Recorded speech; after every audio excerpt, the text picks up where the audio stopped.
Boa noite e bem-vindos a mais um debate para as europeias do próximo dia 9 de junho. Comigo já estão os cabeças de lista: António Tanger Correia pelo Chega, João Oliveira pela CDU, João Coutinho Figueiredo pela Iniciativa Liberal e Pedro Fidalgo Marques pelo PAN. Muito obrigada. Bem-vindos. A Europa está, neste momento, a perder competitividade para os Estados Unidos e para a China, e recuperar essa competitividade é, neste momento, uma das maiores prioridades da União Europeia para financiar os grandes desafios que, neste momento, tem pela frente. João Coutinho Figueiredo, eu começaria por si para tentar perceber como é que se coloca a Europa a crescer quando temos um mercado único fragmentado nos setores estratégicos. A maioria das maiores empresas europeias não tem dimensão, não tem escala global para competir, enfim, frente a frente, como por exemplo com algumas das norte-americanas. Como é que se coloca a Europa a crescer aquilo que é necessário neste momento? Muito boa noite, Clara Sousa. Boa noite também aos candidatos concorrentes. E é com muito apreço que vejo o tema do crescimento económico a ser a abertura deste debate, porque de facto já tardava. E a sua pergunta dá logo a entender de facto que a Europa está a ficar para trás e as pessoas não têm a noção da dimensão deste atraso. Há cerca de 15 anos, a economia europeia como um todo, incluindo na altura ainda o Reino Unido, era 15% superior à americana, em termos de PIB global. Passados estes 15 anos, é 25% mais pequena. Portanto, estamos a falar, numa década e meia, de uma diferença de 40%, de menos 15% para mais 25%. E isto mostra a dificuldade que a Europa tem tido de manter aquilo que eu chamo os olhos na bola. O projeto europeu começou por ser um projeto de paz. Assegurar que na Europa não voltaria a haver guerra. Foi baseado num conjunto de critérios que hoje repetimos muitas vezes, os critérios de Copenhague, essencialmente os critérios da democracia liberal, de separação de poderes, Estado de Direito, respeito pelos direitos humanos e pelos direitos das minorias. E construiu sobre isso uma promessa de prosperidade. Baseada em quê? Transformar um conjunto de países que eram Estados-nações em países que continuam a ter a sua soberania nacional, mas colaboram dentro do mercado único. E construiu-se um mercado único. E esse foi o período em que mais a Europa cresceu. E agora? E agora deixámos, como eu digo, tiramos os olhos da bola. Deixámos de ter a paz assegurada, vê-se o que se passa nas nossas fronteiras, deixámos de ter as liberdades suficientemente defendidas, veja-se a facilidade com que elas foram cedidas durante a pandemia, e deixámos de ser prósperos.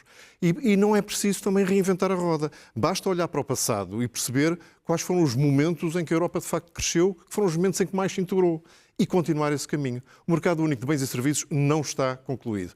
Para o mês que vem conhecer-se-á o relatório de Mário Draghi, já se conhecem alguns dos seus elementos, e um deles é exatamente que há demasiadas das diretivas que deviam dar corpo ao mercado único, que não estão a ser ou bem transpostas ou bem executadas. Mas há mais, não é só o mercado único de bens e serviços, o mercado único da energia, o mercado único bancário, o mercado único do mercado de capitais e agora... Telecomunicações, etc. Telecomunicações e agora, como bem sugere o ex-comissário Letta, o mercado único de conhecimento também, para que o conhecimento possa circular livremente. Estamos a pedir essa guerra da inovação também para os Estados Unidos. Não é só um credo liberal. Esta facilidade de circular pessoas, de circular ideias, de circular capitais, pode voltar a fazer a Europa crescer, que bem precisamos para fazer face aos desafios que certamente ainda vamos falar. Mas isso exige mais agregação, António Tanger Correia, para ter uma Europa mais forte, que consiga competir de igual para igual com os Estados Unidos, eventualmente com a China, nestes setores estratégicos de que falava o João Coutinho Figueiredo. Seria a favor de, por exemplo, transferir algumas das competências dos Estados para Bruxelas? Não. Boa noite, Cara Sousa. Boa noite, meus senhores. Prazer estar aqui. Muito obrigado pelo convite. Não, nós não somos a favor de transferir mais competências para Bruxelas. Nós somos a favor de um maior entendimento entre os países, sim, mas não um entendimento forçado. Por um lado. Por outro lado, é bom recuarmos um bocadinho no tempo e vermos onde é que começou esta debacle económica europeia, que foi precisamente na relocalização das indústrias europeias, tendo em vista procurar uma mão de obra mais barata. Foram para a China, foram para o Vietnã, foram para as Filipinas, foram para a Indonésia e, efetivamente, a sede dessas empresas, a produção dessas empresas passou a ficar nesses países. Entretanto, a China conseguiu ficar com uma tecnologia muito avançada, muito mais avançada do que tinha na altura, graças a essa transferência tecnológica em que os europeus, de alguma forma, foram um bocadinho ou bastante naif. Ou seja, não perceberam que toda essa transferência, essa deslocalização visando uma obra mais barata, iria também fazer uma transferência tecnológica. E aí começou, digamos, a Europa a ser menos competitiva. E eu penso que não é por haver mais integração europeia que a Europa vai passar a ser competitiva novamente. Então? Eu penso que é evidente que tem que haver uma maior integração, mas não uma imposição. Não Ou dos seja, mercados nacionais no mercado europeu? Não é isso que defende? Não defendo. Defendo que os mercados nacionais podem ser mais competitivos do que são, claramente. E há aqui uma parte que toda a gente tem focado nestes últimos debates, que é, por exemplo, a indústria de defesa, que foram destruídas na Europa. E essas indústrias não são necessariamente um peso para o contribuinte, visto que podem ser ou privadas ou constituídas em PPPs. Esse é um exemplo de que falaremos mais à frente, mas neste momento, certo. a nível estratégico, estamos aqui a falar, por exemplo, da energia, das telecomunicações, da banca, dos seguros. Temos, por exemplo, o caso da Airbus, que compete de igual para igual com a Boeing. Não temos muito mais empresas europeias a esse nível, pois não, António Tangente? Não temos. E era importante que as tivéssemos? Mas eu penso ou não? que... Sim, vamos lá ver uma coisa. As empresas podem e devem nascer não só na sua vertente económica, mas também na sua vertente social e na sua vertente humana. E aí a Airbus fez um trabalho fantástico como outras empresas. Ou seja, nós não podemos olhar apenas para o aspecto económico, mas temos que olhar também para a valorização das pessoas que nelas trabalham, para a valorização da região e dos países. E eu acho que isso é extremamente importante, porque se olharmos apenas e tão só para o aspecto económico, nós estamos a perder aquilo que estava a dizer, e bem, que a Europa foi construída como um espaço de paz e prosperidade, mas essa paz e prosperidade tem que ser atingida não só no aspecto económico, mas nos outros aspectos também, incluindo o aspecto O João Oliveira ouviu com atenção. É sequer reintroduzir tarifas entre os Estados europeus. Não há integração de mercado. Já é uma integração de mercado. Sim, está bem, quer dizer, Então, estava a falar de uma integração maior, mas não. Estou de acordo. João Oliveira, como é Ninguém que está a olha falar para de esta integração discussão política, e a visão que a CDU, no caso o PCP e os Verdes, estão obviamente unidos nesta luta para conquistar pelo menos 1 ou 2 ou mais eurodeputados. Como é que olha para a Europa, para os desafios ao nível do crescimento, sendo que o PCP tem uma relação de longa data de desconfiança em relação à Europa? Combater esta desagregação ou esta dispersão faria sentido ou há outra solução? Olha, em primeiro lugar, boa noite a todos, a quem nos vê lá em casa. Eu diria que nós temos sobretudo, uma intervenção de muitas décadas, apontando precisamente o sentido que entendemos que deve ser dado a uma outra abordagem, às necessidades de garantir a capacidade de produção em cada país e, particularmente, de defesa dos setores produtivos. Aliás, um dos compromissos que voltamos a assumir nestas eleições, em sequência do trabalho que já fomos fazendo, é precisamente uma proposta de criação de um programa de apoio aos setores produtivos. Porque mas não em larga escala. Os impactos são muito diferenciados. Quando nós falamos da situação económica na União Europeia e dos impactos que têm as políticas europeias, nós olhamos para países com realidades muito, muito dispares. Nós olhamos para países com economias mais fortes, com uma capacidade industrial desenvolvida ao longo das últimas décadas e encontramos a situação, por exemplo, um país como Portugal, em que a desindustrialização foi provavelmente uma das maiores dificuldades que nos foi criada. Ora, aquilo que nós propomos é exatamente uma abordagem aos problemas económicos que aponte no sentido de se criarem condições para que cada país possa encontrar as soluções mais adaptadas à sua circunstância para poder desenvolver a sua produção. Nos mais variados setores, para nós, há um aspecto que é particularmente importante, que tem a ver com a reindustrialização, porque parece-nos que, do ponto de vista do desenvolvimento da produção industrial, há um conjunto de capacidades que têm que ser aproveitadas para dar resposta às necessidades do país. Quer dizer, nós precisamos produzir medicamentos como precisamos produzir comboios. Há um conjunto de aspectos da nossa vida nacional que verdadeiramente só podem ser satisfeitos e ultrapassados se tivermos essa capacidade de produção. Mas essa dispersão por vários países não pode ser negativa para o tal crescimento que a Europa necessita neste momento à escala global para competir com a China, com os Estados Unidos? Eu não sei se é nisto que está a pensar, mas digo eu, essa é uma das questões que vai estar em cima da mesa, a política dos campeões europeus. Uma das linhas que a União Europeia quer seguir é esta ideia de que a União Europeia, aliás, não se conhece um bocado aquilo que dizia o E pediu 2 relatórios que vão nesse sentido. A única forma da União Europeia poder competir com os Estados Unidos e outros blocos económicos é encontrar formas de garantir ganhos de escala. Ou seja, a União Europeia precisa de empresas de grande escala para poderem competir no plano internacional. Pronto, lá se vai a concorrência liberal à vida, porque tudo isto é feito com o quê? Com financiamentos e fundos a partir do orçamento da União Europeia. Lá se vai a concorrência liberal à vida para satisfazer esse objetivo de criação dos grandes campeões europeus. Eu pergunto, isto contribui para mais coesão económica e social ou agravamento das disparidades entre quem tem já hoje mais capacidade industrial face a quem tem menos? Naturalmente parece-nos que é em prejuízo da ideia da coesão.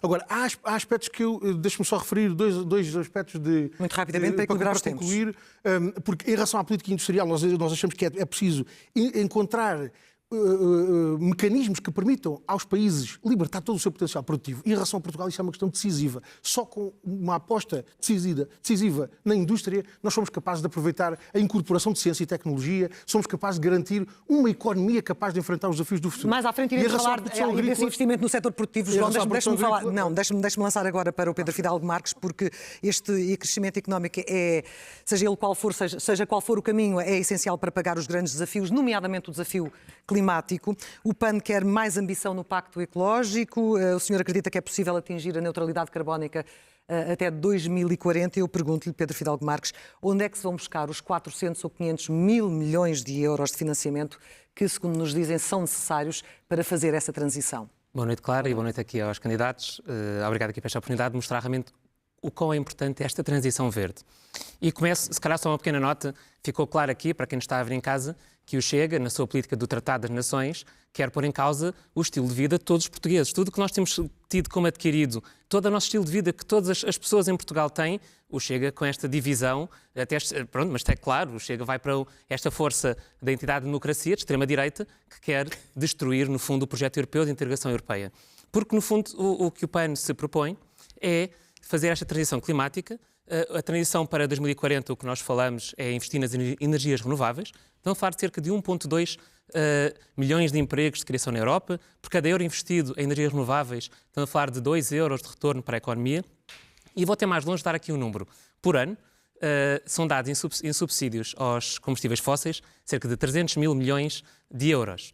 Portugal, em 38 anos que está na União Europeia, começou por CEE, desde 1986, recebeu cerca de 160 mil milhões de euros. Estamos a falar que todos os anos são dados em apoio a combustíveis fósseis, não é? Às gasolinas, aos gasóleos e tudo mais, o dobro do que o Portugal recebeu em 38 anos. Mas onde é que se vai buscar esse dinheiro? Falou um bocado de 400 mil milhões. Europeu. Neste momento estão a falar que há 300 mil milhões estão a ser mal direcionados para subsídios à indústria dos combustíveis, que deveriam estar a ser direcionados para a transição climática e energética. O próprio Banco Central Europeu fez um estudo nesta ótica foi chamado o estudo de stress climático, que nos diz que quanto mais nós atrasarmos a transição climática, maiores prejuízos vão existir para os bancos, para a economia e para as famílias, que é quem, no fundo, depois acaba por sofrer com todos os prejuízos. São sempre as populações mais pobres que vão sofrer com os fenómenos extremos climáticos, com a insegurança alimentar de não conseguirmos ter uma boa autonomia alimentar, com a pobreza energética.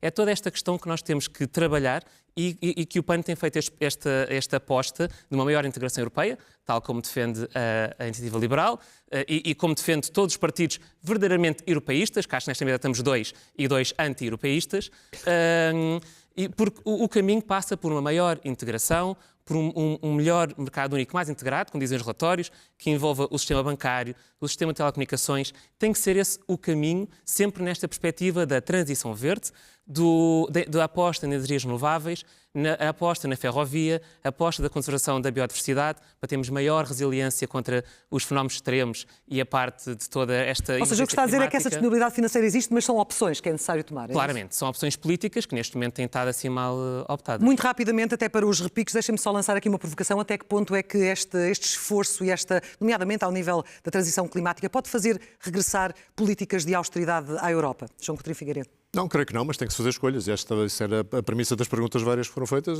Há que fazer escolhas, de facto, não só por causa disto que estivemos a falar até agora, mas, por exemplo, o tema da defesa também é exigente do ponto de vista financeiro. Mas eu não queria falar só do ponto de vista financeiro a importância do crescimento económico. Ele é importante também porque tudo isto que estamos já aqui a abordar, o tema do alargamento, da dupla transição energética e digital, o tema do novo investimento em defesa, há vários dossiês importantes nesta legislatura no Parlamento Europeu que são muito exigentes do ponto de vista financeiro, mas também são muito exigentes do ponto de vista técnico. São difíceis de fazer. Exigem determinação, desde logo dos decisores políticos, mas depois das pessoas que no terreno vão estar a executar. Nós precisamos de reter os melhores europeus. Portanto, este problema que já temos em Portugal hoje, de termos jovens a emigrar porque não conseguem ter aqui hipótese de fazer a sua vida e pôr todo o seu saber ao serviço da economia onde foram formados, digamos, vai acontecer na Europa. Este ritmo que há bocado dizíamos dos últimos 15 anos, projetado por mais 5 ou 10, vai acontecer. E onde é que vão estar os engenheiros que vão fazer as transições energéticas ou transições digitais. Já hoje têm enorme dificuldade, por exemplo, se quiserem começar um projeto próprio, em financiar-se no espaço europeu. Portanto, aquela integração do mercado de capitais não é só uma questão financeira, é até, sobretudo, mais do que financeira, uma questão de dar oportunidades às pessoas para ficarem aqui e porem o seu saber ao serviço do projeto europeu. O regresso das regras orçamentais, João Oliveira, vai dificultar todo este processo? Está à vista, Na sua opinião? as regras que acabaram de ser aprovadas no Parlamento Europeu em relação à governação económica e ao Pacto de Estabilidade, que mais do que Pacto de Estabilidade está transformado num Pacto de Austeridade, porque o grau de controlo dos orçamentos nacionais por via da Comissão Europeia é de tal forma avassalador que muito dificilmente, aliás, ele já pouco se distingue dos tempos da Troika e do controle que foi feito ao nosso orçamento. E, portanto, naturalmente, isso é um instrumento de condicionamento a partir do momento em que a Comissão Europeia deixa de controlar apenas o saldo primário e passa a poder controlar a despesa, o destino da despesa, nós estamos a falar de um controle Mas que é muito próximo daquilo que flexibilizou a redução da dívida. Agora, flexibilizou não. Estamos sujeitos agora a um calendário de redução da dívida à mata cavalo. Foi suspenso durante o Covid. Os estrangulamentos, as regras orçamentais, por exemplo, deixe-me passar aqui, são um estrangulamento ou são uma forma de evitar o caos neste processo de António Tanger Correia? Eu acho que poderá ser considerado ser os dois, de alguma forma. Como assim? Da forma que, por um lado, nós somos contra o reforço das normas orçamentais completamente controladas pela Comissão. Nós achamos que a Comissão tem demasiado poder dentro das instituições europeias. Nós somos favoráveis a uma maior intervenção e controle do Parlamento Europeu e do Conselho, e menos da Comissão, porque a Comissão pode levar na prática, não só naquilo que está estatuído nas regras, mas na prática pode levar, de facto, a uma imposição aos Estados-membros que nós somos completamente contrários. Mas deixe-me só dizer aqui, fui acusado de ser anti-europeísta, não é verdade? Quer colocar em causa o nosso estilo de vida e destruir o projeto europeu? Eu só para dizer muito claramente, eu trabalhei para a União Europeia mais que uma vez, negociei para a União Europeia tratados extremamente importantes, tais como o Tratado de Paz dos Balcãs Ocidentais. Fui o enviado especial da União Europeia para fazer a paz no Kosovo, no Vale do Presevo e por aí fora. Portanto, se acha que eu sou anti-europeísta... Concorre pelo Chega ou concorre independente? É porque ontem ouvimos André Ventura dizer coisas distintas. Não. É que às vezes a má interpretação, e nós realmente somos sistematicamente acusados de dizer coisas que não dizemos, nem sequer pensamos. E eu acho que isso é um facto. E então André Ventura, obviamente, é o campeão. Porque André Ventura diz uma coisa e imediatamente sai uma coisa diferente. Não queria financiar as pensões com fundos europeus? 10 mil milhões de euros? Sim, mas e o que é que isso tem a ver... Qual foi a má interpretação disto? Não. E o que é que isso tem a ver com... Os fundos europeus a pagar pensões, que é uma despesa permanente, devia ser uma coisa bonita, por acaso. Não, mas para além de não saber fazer as contas, mas isso também não é bom. Mas isso, como digo, este Parlamento vai ter uma... O Chega agora já defende também os fundos de pensões, como a iniciativa liberal, já não há essa preocupação de... Defende sobretudo as pensões. Se os fundos forem uma boa ideia para as pensões... Chega a partilha dessa vossa ideia em relação ao financiamento, em relação à utilização do dinheiro das pensões na roleta. Pedro Fidalgo Marques, quer deixar a sua opinião em relação a esta possibilidade de um regresso da austeridade também com estas novas regras orçamentais para fecharmos este tema? Não faz sentido nenhum. Não? E o que temos visto, e apesar de o regresso do Pacto de Estabilidade e Crescimento ter flexibilizado as regras e ter em conta a realidade de cada país, nós temos é que ter uma política de investimento e deixar de olhar para este binómio de dívida e déficit exclusivamente com algo fechado, porque nós o que estamos a fazer é bloquear os países. E, por exemplo, o que temos que olhar é, se estamos a exigir aos países a ter um investimento em várias áreas que são fundamentais, como a habitação, como a transição climática, não podemos continuar presos nesta questão do déficit e da dívida. O investimento verde está excetuado de algumas das regras. O investimento verde está excetuado de algumas regras orçamentais. E tem que se continuar esse caminho. Tem que se continuar esse caminho para apostar no investimento e não regressar às regras da austeridade da Troika, porque isso não faz sentido. Não há tempo da Troika, isto é antes do Covid, já havia estas regras. Ora bem, depois de um mandato muito virado, como sabemos, para as questões das alterações climáticas, a senhora Ursula von der Leyen assumiu que o próximo mandato será marcado não só pelas questões do crescimento económico, de que falámos aqui, como também da defesa, como também da segurança. E em matéria de segurança, deixem-me aqui introduzir um novo tópico que ainda não foi trazido para os debates, que é o da desinformação. A desinformação, as notícias falsas são consideradas neste momento a maior ameaça às democracias em todo o mundo. Aliás, nos próximos 2 anos vamos ter eleições importantes em várias partes do mundo. 84% dos portugueses concordam com esta conclusão. O Parlamento Europeu tem, aliás, um departamento exclusivamente dedicado a esta matéria. Pergunto-lhe, Pedro Fidalgo Marques, o PAN achando que este é um combate prioritário, defende que haja ainda mais mecanismos de regulação na União Europeia? Nós temos que investir em inovação e tecnologia, temos que descobrir até as novas tecnologias que existem, como a inteligência artificial, que nos permitam poder descobrir, acompanhar e travar toda esta desinformação, que muita dela é criada pela extrema-direita, não é já nós temos que falar a verdade por cima da mesa. A questão também que vem muitas vezes da Rússia, não é? Temos aqui um regime autocrático, mesmo aqui às portas da Europa, ainda na Europa, mas à porta da União Europeia, que nos está sempre a desafiar nessa questão.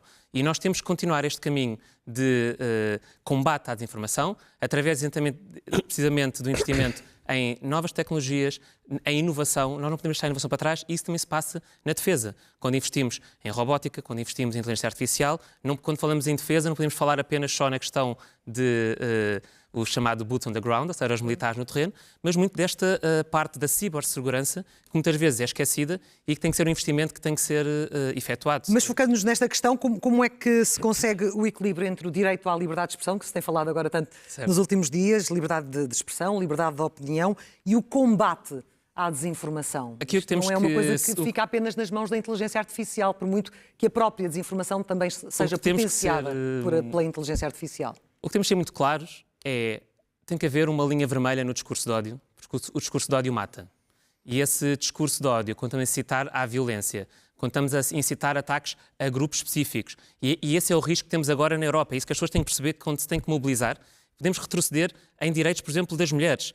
Há países, a interrupção voluntária da gravidez ainda não está, não é livre nem financiada, de ser gratuita em toda a Europa. Nós temos de ter uma lei base dos direitos reprodutivos das mulheres, que garanta que temos uma interrupção voluntária da gravidez em toda a Europa, que temos programas de literacia, por exemplo, que vai falar de endometriose, de menopausa, da licença menstrual. Como combater a desinformação? E estamos a falar, estava a dizer quais eram as linhas vermelhas. Okay.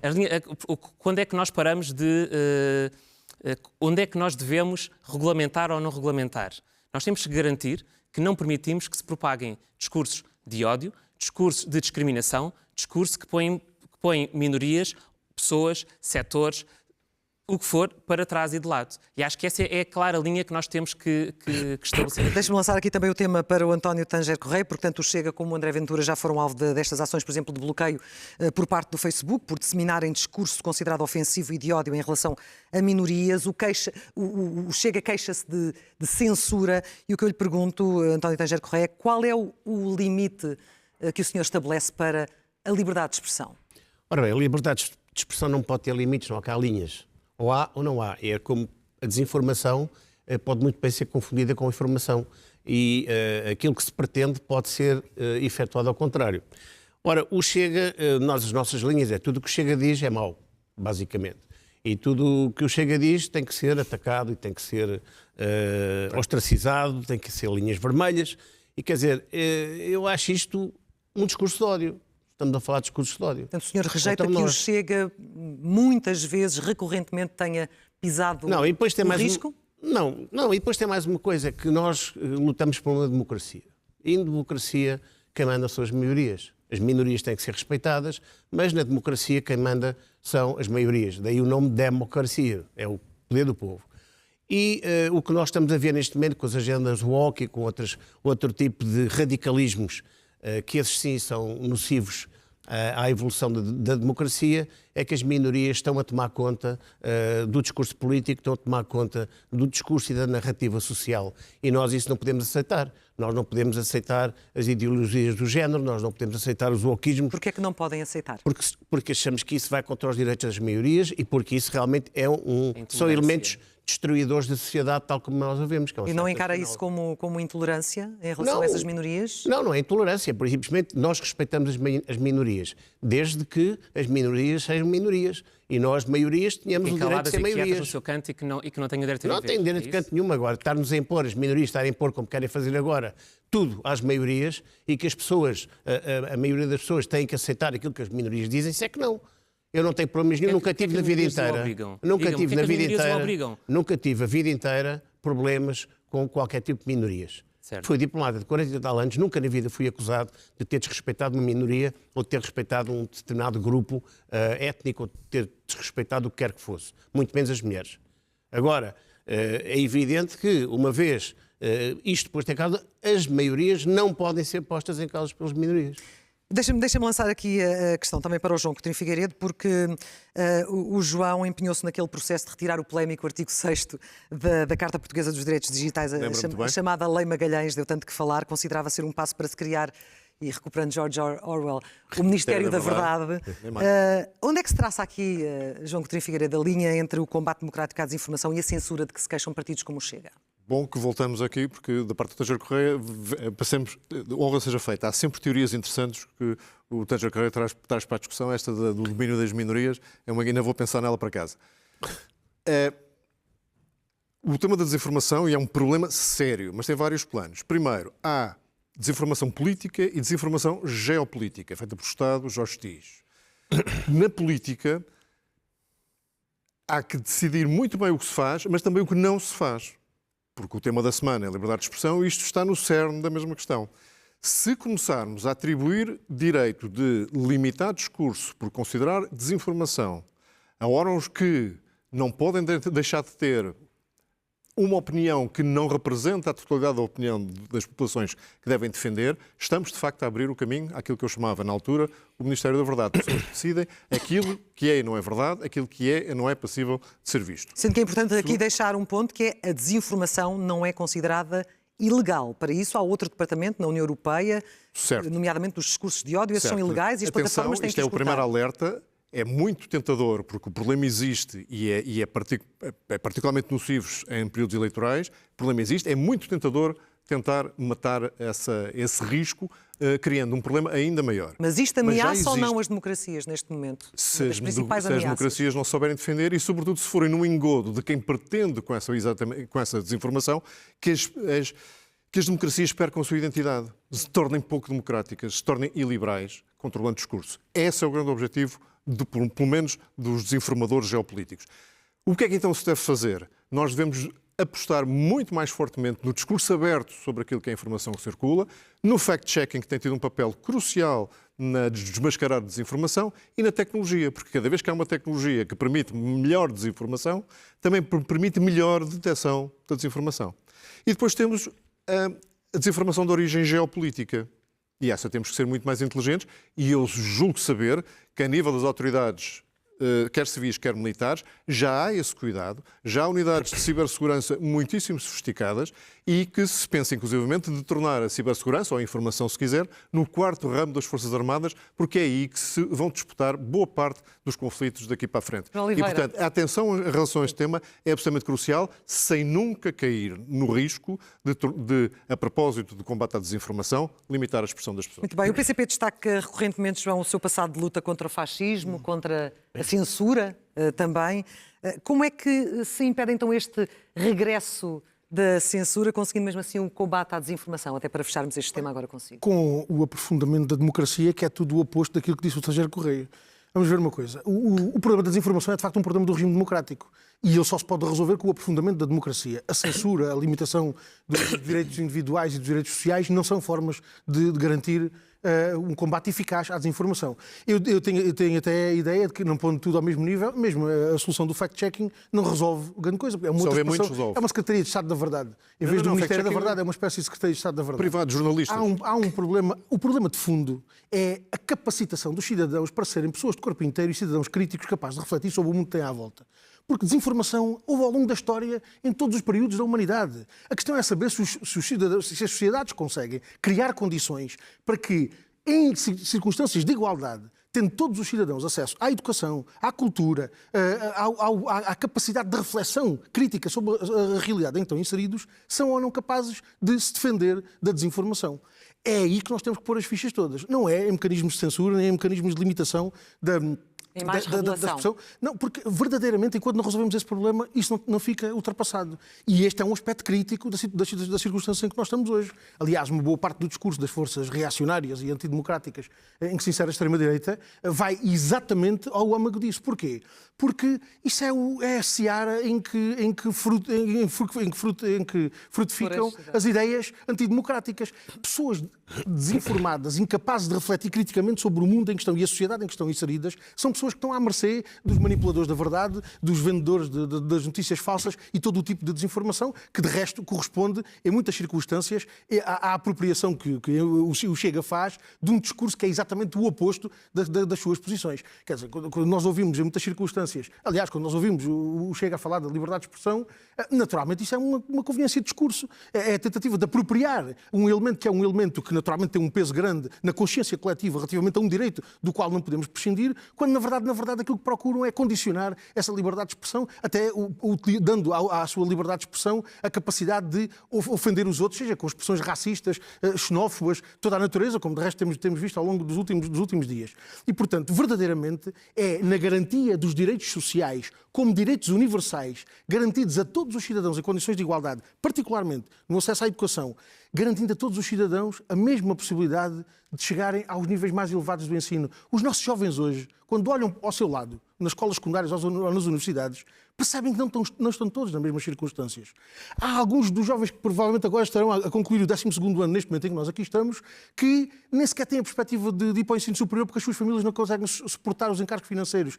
Um país que não garante o direito à educação como direito universal a todos os jovens, naturalmente não está a garantir a todos não só a capacidade para se poder realizar pessoal e profissionalmente, mas até para poderem ser cidadãos com capacidade crítica, capazes de se defender da desinformação. Deixe-me dar a possibilidade de resposta rápida aqui ao António Tanger Correia, porque foi aqui atacado por João. Não, eu acho extraordinário o PCP vir com um discurso de liberdade e democracia, quer dizer, porque não é preciso ir muito longe. Pois, claro, é um certo tipo de liberdade e democracia, como dizia aqui o Coutinho Figueiredo, é liberdade e democracia orwelliana, ou seja, quem pensa correto dentro das baias está correto, quem não pensa está incorreto. Portanto, basicamente é por aí. É a concepção da liberdade e da democracia da nossa Constituição.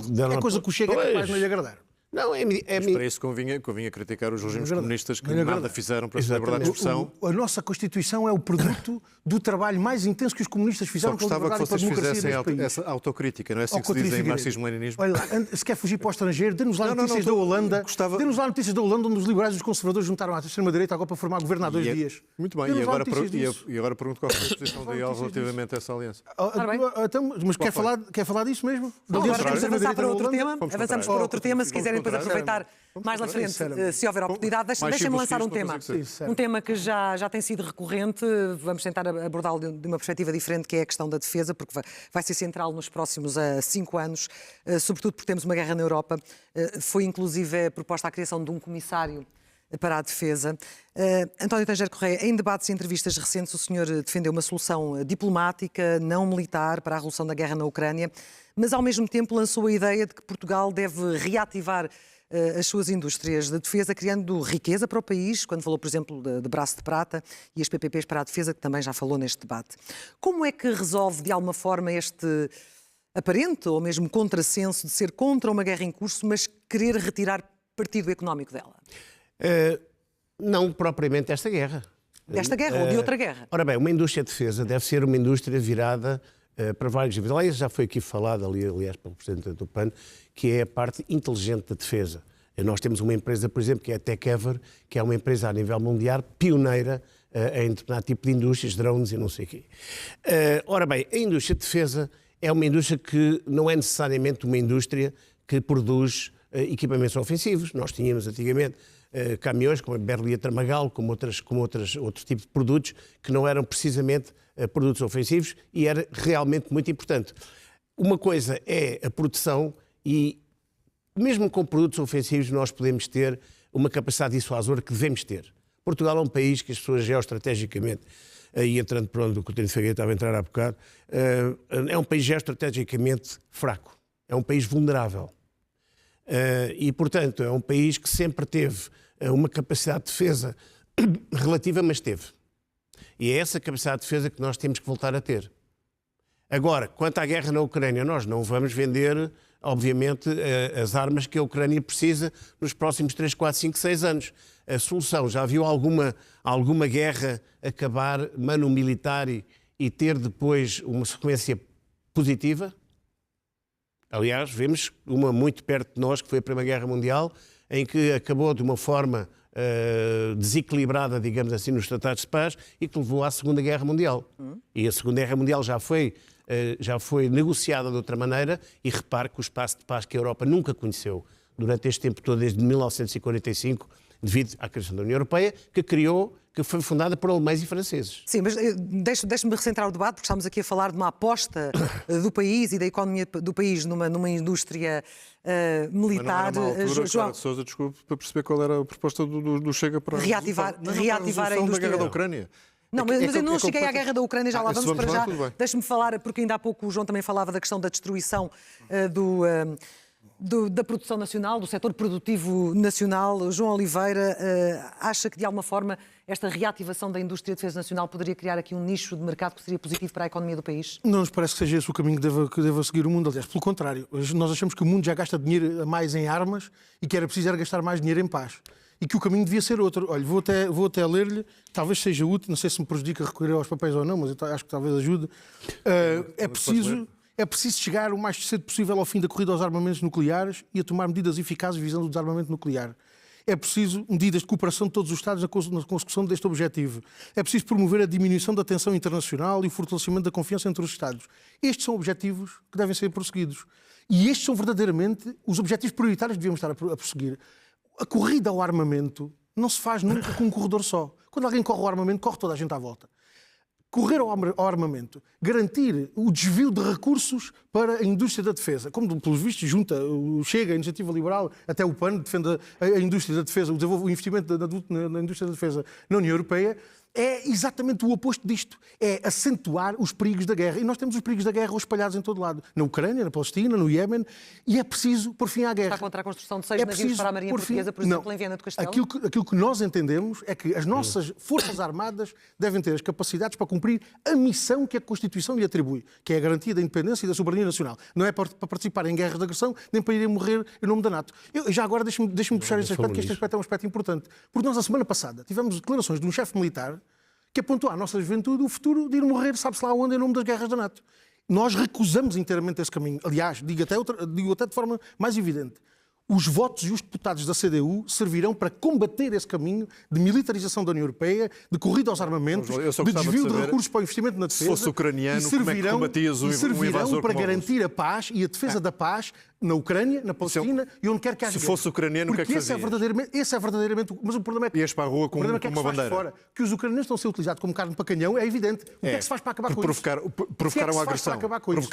Enquanto houver Putins e pessoas que os defendam, alguém tem que se fazer frente e tem que estar armado. Se queres a paz, prepara-te para a guerra. Até onde é que se leva a morte do povo ucraniano? Já teremos a oportunidade de desenvolver esse tema. Essa é uma visão lírica e irresponsável. Isto não é uma a história está cheia de apaziguamentos que correram muito mal. Isto não é a posição lírica. Isto é um tratado internacional que vincula todos os países com capacidade militar, com capacidade nuclear, à exceção de 4. Esta é uma base para desenvolver o desarmamento. Tira fotocópias disso e vai entregar na Ucrânia a ver se eles defendem. Para desenvolver uma política de solução pacífica. Indústria de defesa ainda, já iremos falar um pouco mais da Ucrânia. Pedro Fidalgo Marques, é ou não a favor de um desenvolvimento da indústria de defesa em Portugal, como para potenciar o nosso PIB, obviamente? Aqui ficou claro que quem é que é o adulto responsável na sala, e a perspectiva que o PAN se apresenta, que sendo por uma ideologia de não violência tem noção do que se passa no mundo e na Europa, e quem ficou preso no século passado, algo que já não é praticável nos dias de hoje. O papel dos ecologistas em relação à guerra é pôr cravos nas espingardas, não é defender a indústria do armamento.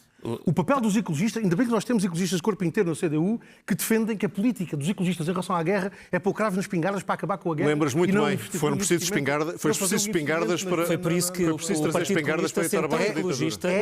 Agora vai por política. Agora vamos ouvir o Pedro. É por isso que o Partido Comunista, sendo tão ecologista, votou contra a ratificação do Acordo de Paris, que é um dos pilares fundamentais de transição climática. As negociatas... Não. O que se tem visto é realmente a posição do Partido Comunista, que só é ambientalista no nome os ecologistas de corpo inteiro, os ecologistas de corpo inteiro que temos na CDU também não defendem o negócio com o ambiente. Defendem o verdadeiro combate aos problemas ambientais. E por isso é que eu estava aqui a apresentar, respondendo à pergunta da Pedro, Clara. quem tem menos tempo. Aqui nesta questão de é necessário e não pode haver dúvidas que, defendendo mesmo um partido como o PAN, que tem o princípio da não-violência, temos que ser pragmáticos e objetivos. Nós temos uma guerra na Europa. E as pessoas dizem uma guerra às portas da Europa.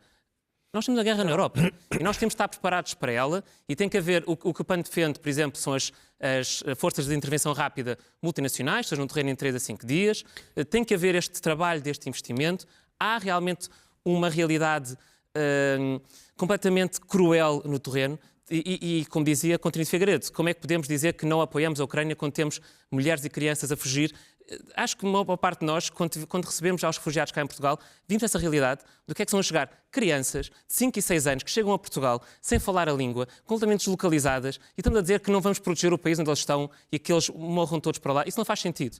Nós temos que ter esta política de defesa numa ótica de integração. Nós somos contra o exército único europeu, assim como o serviço militar obrigatório, como defende o Chega, porque isso vai prejudicar os jovens. Isso, no fundo, é garantir que os jovens vão para o serviço militar obrigatório, perdem os empregos, como já aconteceu quando tínhamos essa experiência.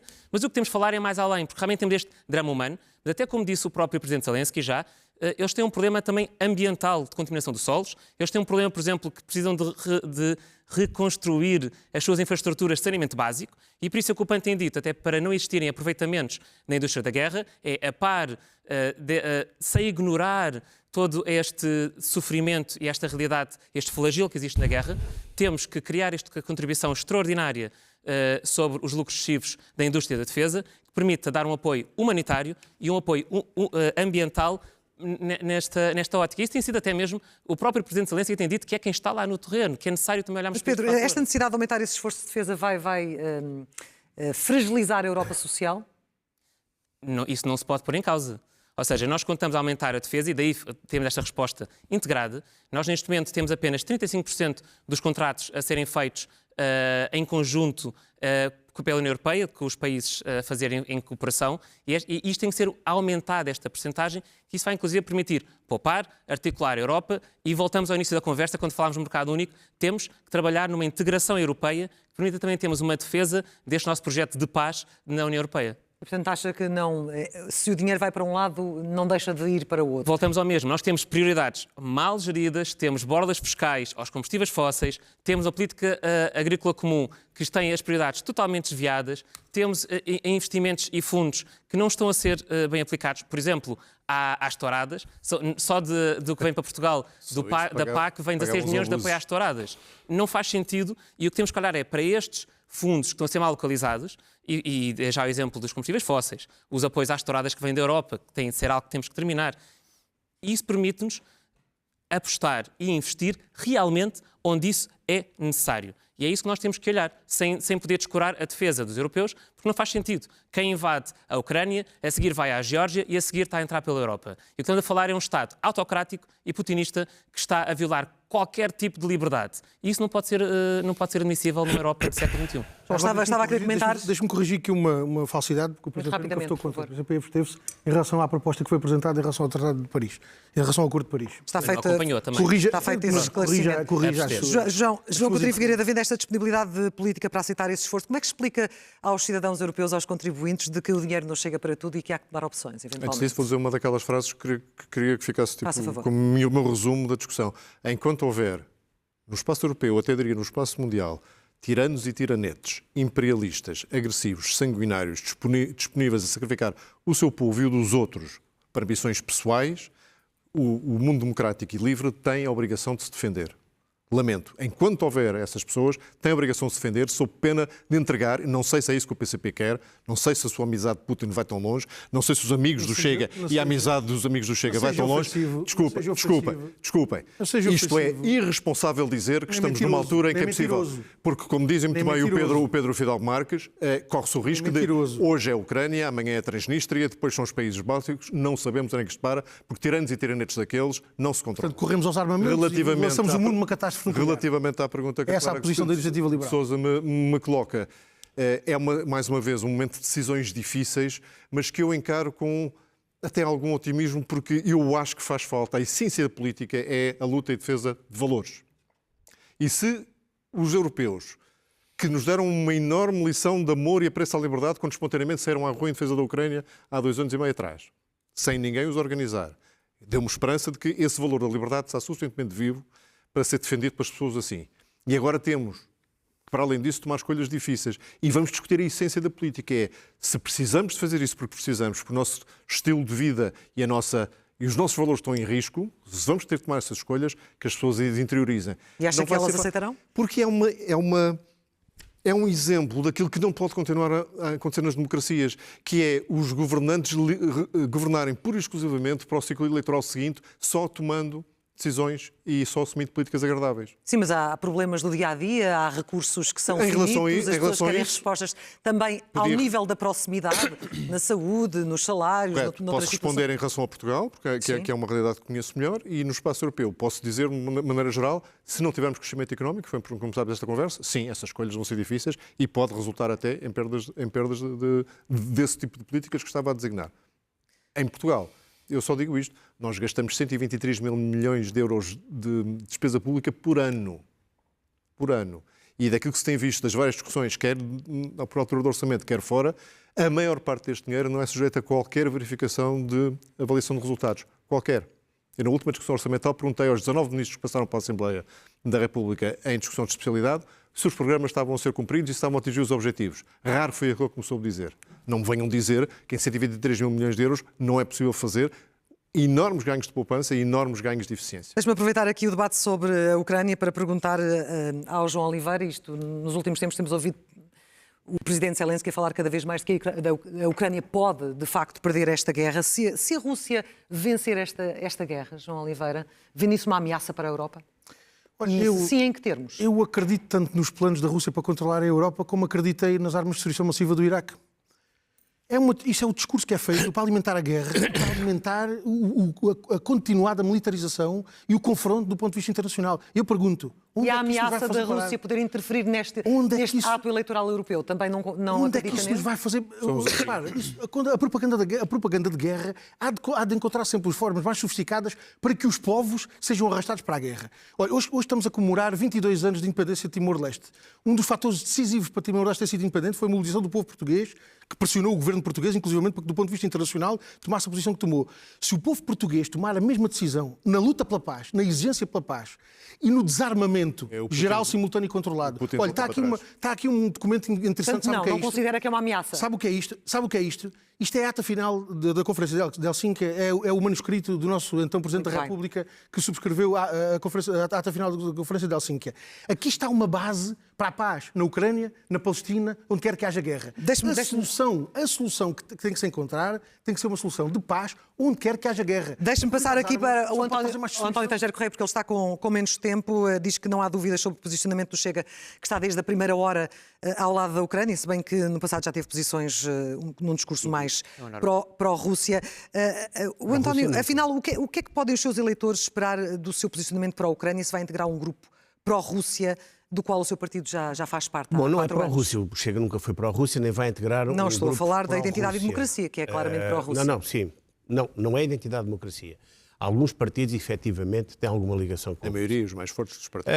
Sim, são os mais fortes. Mais ou menos. Agora, o que é que os seus eleitores podem esperar do seu posicionamento, se for eleito? O nosso posicionamento, à partida, nós estabelecemos... À partida estabelecemos... À partida... E à chegada? Estabelecemos, à chegada, mas já lá vamos, cada coisa a seu tempo. E então estabelecemos, nós fizemos uma resolução na Assembleia da República, foi votada por nós e pela Iniciativa Liberal, tentando criminalizar Moscovo e Putin pela invasão da Ucrânia. E só estes dois partidos é que votaram a favor, como está lembrado com certeza, dessa resolução. Portanto, este é o posicionamento do Chega. Agora, também temos que ver outra coisa. Por exemplo, Itália, que é um país onde está um governo conservador, Meloni, Salvini, etc. É o país que neste momento mais apoio dá aos refugiados ucranianos. E outra coisa que é muito importante as pessoas terem noção... Não está no ID. Eu sei. Está nos conservadores e reformistas. Já lá vamos. Eu sei. Ainda vou saber dessas coisas. A pergunta é do ID. Eu vou perguntar essas coisas. Ora bem, o que vai acontecer nestas eleições do dia 9 vai, de alguma forma, reformular a Constituição do Parlamento Europeu em termos de famílias. É evidente que nós somos membros do ID, e eu vou-lhe já dizer porquê, porque nós éramos muito pequenos, eu aliás ainda não estava no partido, e o ID voluntarizou-se para nos incluir a família política e nós que precisávamos de uma família política. Não, mas é um facto. Abrir os braços e eles vieram. Nós estamos praticamente no final deste debate. Eu quero fazer-lhe colocar uma questão muito concreta, que é: o senhor garante aqui que não irá alinhar em nenhuma iniciativa política destes partidos pró-Rússia em iniciativas que visem diretamente a Ucrânia, que sejam contra a Ucrânia. Pode assumir isso aqui? Completamente. Assumo totalmente essa responsabilidade. O André Ventura assume totalmente essa responsabilidade, eu sei, e podem contar com o Chega para defender a Ucrânia de corpo já não inteiro. é uma cooperação reforçada, quem quer a Rússia tem que estar confortável. Não, isso é uma maneira já não tenho possibilidade de ir falar com o Pedro Fidalgo Marques sobre esta uma questão. das muitas hipóteses. Muito obrigada a todos pela presença neste debate. Foi o último aqui na SIC e na SIC Notícias. Seguem-se outros nas televisões e na rádio, rumo às eleições do próximo dia 9 de junho. Muito obrigada pela atenção. Muito boa noite.